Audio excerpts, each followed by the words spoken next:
Assalamualaikum warahmatullahi wabarakatuh. Ketemu lagi dalam cerita horor bersama Dot Petilasan. Di cerita kita kali ini ada sebuah kisah mistis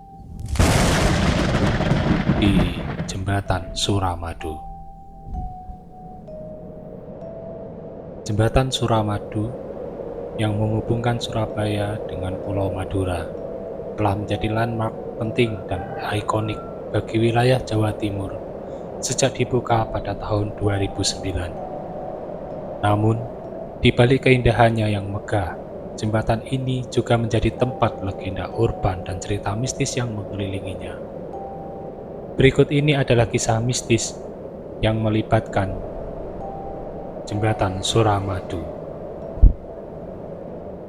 Jembatan Suramadu yang memanjang ke seberang Selat Madura dari Surabaya telah menjadi jantung kehidupan dan perdagangan di wilayah Jawa Timur sejak pembukaannya pada tahun 2009. Dengan panjang 5,4 km, jembatan ini menjadi landmark ikonik bagi wilayah tersebut, menyambungkan dua pulau utama dan mempercepat pertumbuhan ekonomi di kedua sisi perbatasan.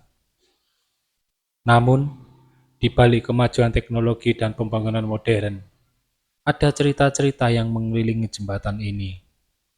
Cerita-cerita yang memenuhi pikiran penduduk sekitar dengan rasa takut dan rasa ingin tahu yang besar. Legenda pertama yang dikenal luas di kalangan penduduk sekitar adalah kisah tentang seorang pekerja konstruksi yang bernama Ahmad.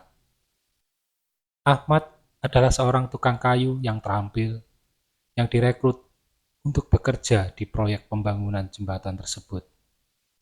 Sejak awal, Ahmad merasa terganggu oleh aura misterius yang mengelilingi jembatan itu.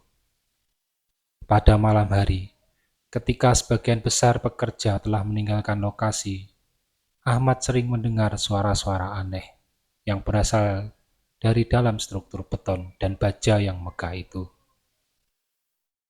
Meskipun awalnya dia mencoba mengabaikannya, tapi suara-suara itu semakin keras dan intens, yang membuatnya sulit untuk tidur.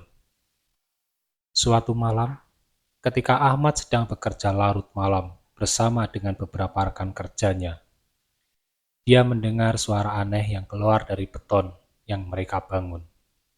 Suara itu seperti suara tangisan anak kecil yang terdengar samar-samar di kegelapan. Dengan penuh keberanian, Ahmad memutuskan untuk menyelidiki asal suara itu. Dia berjalan mendekati sumber suara dengan hati-hati. Lampu senter yang dia bawa menjadi satu-satunya sumber cahaya di malam itu.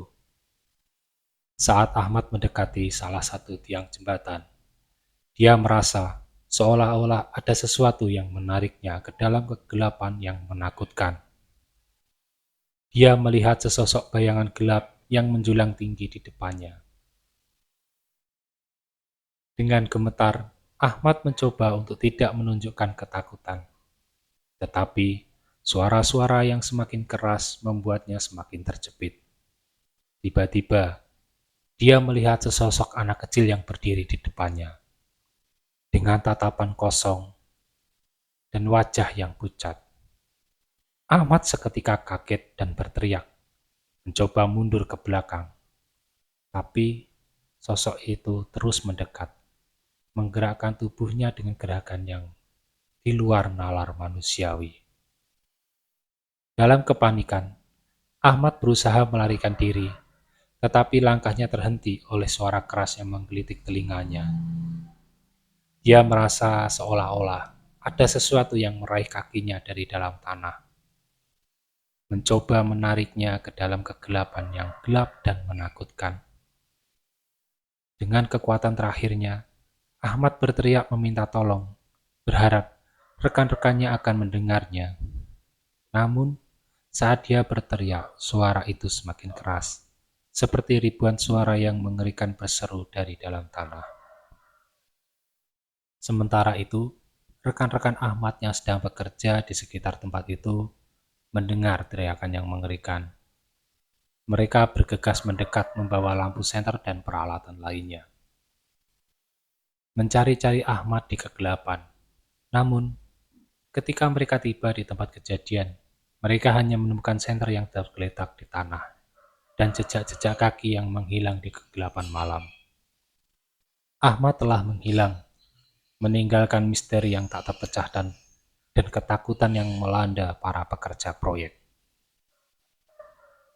Ketika berita tentang hilangnya Ahmad menyebar, penduduk sekitar mulai berkumpul di sekitar jembatan, membicarakan apa yang terjadi pada malam itu. Beberapa orang berspekulasi bahwa Ahmad telah menjadi korban dari roh jahat yang menghuni jembatan.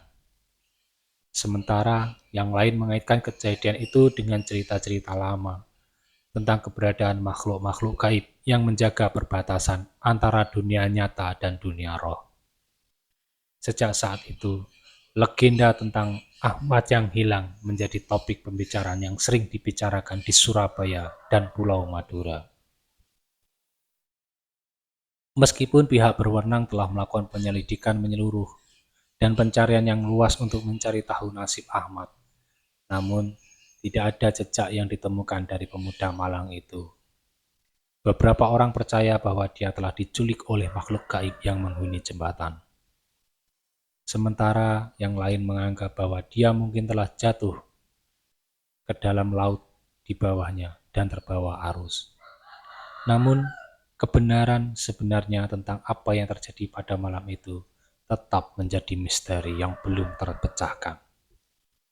Sejak saat itu, legenda tentang Ahmad yang hilang telah menjadi bagian dari cerita-cerita misterius yang mengelilingi jembatan Suramadu. Meskipun banyak yang mencoba mengabaikan cerita itu sebagai dongeng belaka, namun kehadiran jembatan itu sendiri dengan konstruksi megah yang menjulang tinggi di atas Selat Madura terus menimbulkan rasa takut dan ketakutan di antara penduduk sekitar. Bagi sebagian orang, jembatan itu tidak hanya merupakan simbol kemajuan dan modernisasi, tetapi juga sebuah portal ke dunia gelap dan misterius, tempat roh-roh bersemayam.